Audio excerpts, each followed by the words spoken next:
In this tutorial, I'll show you how to wrap text in a cell in Smartsheet so that all of your content remains visible and easy to read. Start by opening your sheet and selecting the cell that contains the text you want to wrap.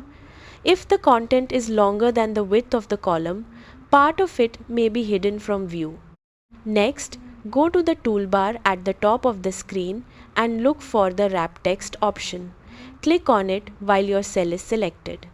As soon as you enable text wrapping, Smartsheet will automatically display the content on multiple lines within the same cell instead of cutting it off at the edge of the column.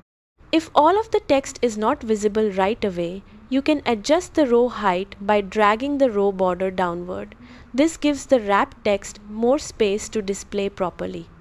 If you ever want to return the text to a single line, simply click the Wrap Text button again to turn the feature off. And that's it. You've successfully wrapped text in a cell in Smartsheet. Thanks for watching, and I'll see you in the next tutorial.